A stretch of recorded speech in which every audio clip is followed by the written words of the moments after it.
सेठ जी बोले हाँ ये बढ़िया है भाई, सुनो हमको केदार राग गिरवी रखो, जब तक कर्जा नहीं चुकाओगे केदार राग नहीं गाओगे तुम मंदिर में जाके।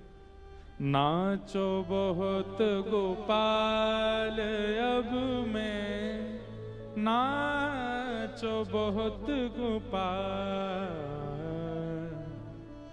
काम क्रोध को पहर चोलना, कंठ विषय की मां, नाचो बहुत गोपाल अब मैं, नाचो बहुत गोपाल। ये राग केदार। इतने भोले लोग हैं, हमको कई बार लौटाऊंगा तब तक राग केदार नहीं गाऊंगा, नहीं लौटाऊंगा राग केदार नहीं गाऊंगा। अब संभवतः आज ही के दिन मंदिर में कुछ परीक्षक आए हुए थे परीक्षा लेने के लिए नरसिंह मेहता की। उन्होंने कही बोले कि ये राग केदार में कोई ताकत नहीं है, नरसिंह मेहता की भक्ति में कोई सामर्थ्य नहीं है।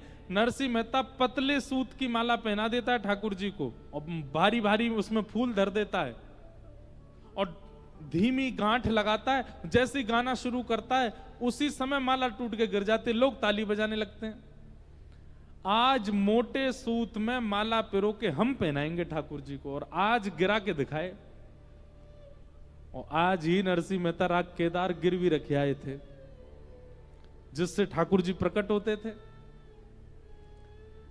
ऐसी आपकी तरह भीड़ बैठी थी, परीक्षा लेने वाले भी वहीं बैठे थे, उन्होंने अपने हाथ से माला पहनाई थी। बोले हाँ नरसिंह मेहता आज माला गेर के दिखाओ ठाकुर जी की।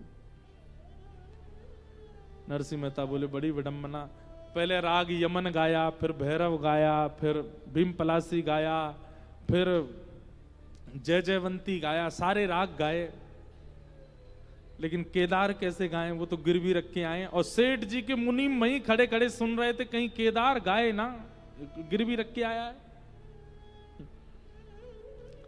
नरसिंह मेहता ठाकुर जी से बोले ठाकुर जी कुछ करो, मुझे परीक्षा में विफल होने का भय नहीं है, पर इतने लोगों के चित्त में जो आपके प्रति विश्वास और केदार के प्रति विश्वास, भक्ति के प्रति विश्वास है, वो विश्वास खत्म हो जाएगा, कुछ करो। ठाकुर जी इतने में ही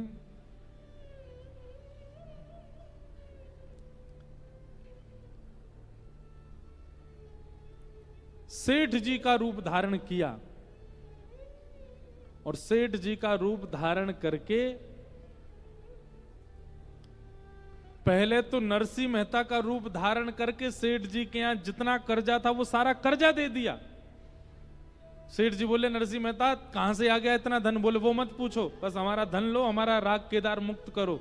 ठाकुर जी नरसिंह मेहता बन के गए, सारा धन दे दिया, सेठ जी से लिखवा दिया राग केदार मुक्त हुआ, हस्ताक्षर कर दो, हस्ताक्षर कर दिए। और फिर सेठ जी का रूप धारण करके नरसिंह मेहता के घर गए और उनकी पत्नी को जाके बोले ये लो आपके पतिदेव ने कर्जा चुका दिया, उन्होंने राग केदार गिरवी रखा था, ये हमने उनका राग मुक्त कर दिया, उनको जाके बता दो।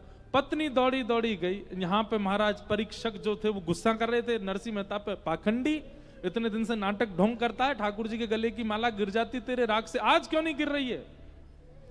इतने में पत्नी दौड़ी दौड़ी आई और नरसिंह मेहता के सामने पर्ची धर दी। पर्ची में लिखा था राग केदार मुक्त हुआ और नीचे सेठ जी के हस्ताक्षर। तुरंत नरसिंह मेहता ने अपनी पेटी पकड़ी और जैसे ही राग केदार गाया, नाचो बहुत गोपाल अब मैं, दूसरा पद गाया, कौन सा? बहुत अनुग्रह कीनो हरि जी तुम, बहुत अनुग्रह कीनो। जैसे ही केदार गाना प्रारंभ किया, हजारों की तादाद में लोग बैठे थे, परीक्षक सामने बैठे थे और ठाकुर जी की गले की माला अपने आप टूट करके नीचे गिर गई। कानों के कुंडल हिलने लगे, गले की मालाएं चमकने लगी, मुकुट टेढ़ा मेढ़ा होने लगा, सबको प्रत्यक्ष दर्शन हो गया। सबने नरसिंह मेहता को प्रणाम किया, बोले अरे भैया हमको तो तुम्हारी भक्ति पर संशय था, नरसिंह मेहता अलग सोच में चले गए, बोले तुम सब बोलते रहो पर मेरा कर्जा चुका के कौन आया है, ये राग मुक्त कैसे हुआ। नरसिंह मेहता दौड़े दौड़े सेठ के पास गए, भैया आपने हमारा राग मुक्त कर दिया। बोले तो क्यों, आपने कर्जा चुका दिया ना इसीलिए तो मुक्त किया। बोले कैसे चुका दिया। बोले आप आए थे, आकर के आपने सारा पैसा दिया, हमने आपसे पूछा भी था भाई कहां से लाए, आपने कहा वो सब छोड़ो बस कर्जा पूरा करो, हमारा राग मुक्त करो, हमने कर दिया। बोले मैं आया था। बोले हाँ। पत्नी से पूछा तुम्हारे पास मेरे राग की मुक्ति का पर्चा लेके कौन आया था। बोले मेरे पास सेठ जी आए थे। सेठ जी के पास नरसिंह मेहता बन के गए और पत्नी के पास सेठ जी बन करके गए।